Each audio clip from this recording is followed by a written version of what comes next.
Kellyanne Conway, the president's counselor, is there. Kellyanne, how are you feeling? We're feeling good. We know that the first day of early voting really benefited the Democrats in places like North Carolina, Georgia, Florida, Michigan, Georgia. They had a significant advantage. You know, if you're an anti-Trump voter, you've waited 4 years to vote against him.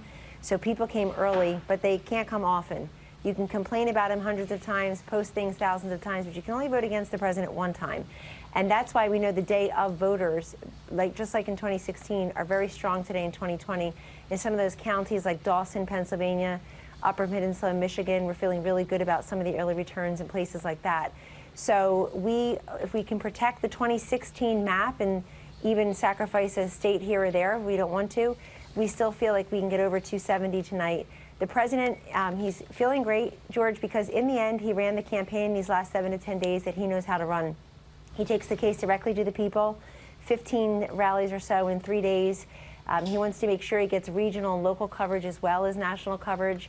And voters appreciate candidates who earn their vote. They feel like you literally show up and put up. And nobody does that quite like President Trump. So he very much appreciated the fact that he can get out there into all the nooks and crannies of these different swing states and bring the case directly to the people as the outsider incumbent. And will we hear from him tonight? Will he what? I'm sorry? Will we hear from him tonight? Yes, you will hear from the president tonight. I'm headed over to the White House shortly. We'll be joined by, I think, a couple hundred people, and the president is expected to address the nation later from the East Room of the White House.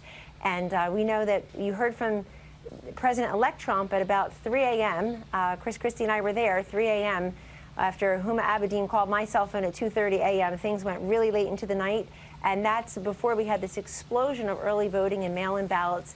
In a year of 2020, the year of uncertainty, George, why shouldn't the presidential election be wrapped with uncertainty as well with just a few hours to go? So we're not in a rush. We're patient people. I certainly am.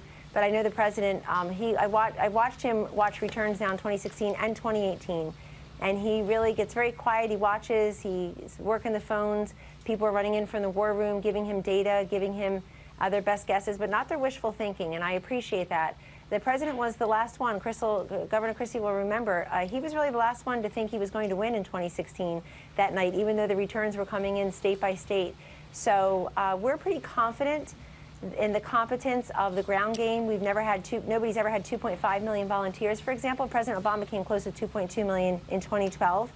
But the enthusiasm, the energy, and the engagement in these last 7 to 10 days belongs to President Trump. I think the polls and the political professionals definitely belong to Joe Biden. Lots of issues motivating voters this year: first-time voters, independent voters, suburban voters, senior voters. I've been watching them for quite a while during my career. And I would remind everybody something I haven't heard much of, which is in 2012, when President Obama got successfully reelected, he didn't do as well. He was down 6 points among 18 to 29-year-olds. He did less well among women. He did less well overall against Mitt Romney than he had John McCain 4 years earlier. So a president can lose some ground in some of these key groups and still be reelected. We're not talking about electability, who can win or who can't win. We're talking about electoral college. And busting through that blue wall like we did in 2016 is really the key to tonight. Yep. Kellyanne Conway, thanks very much. Hi, everyone. George Stephanopoulos here. Thanks for checking out the ABC News YouTube channel. If you'd like to get more videos, show highlights, and watch live event coverage, click on the right over here to subscribe to our channel. And don't forget to download the ABC News app for breaking news alerts. Thanks for watching.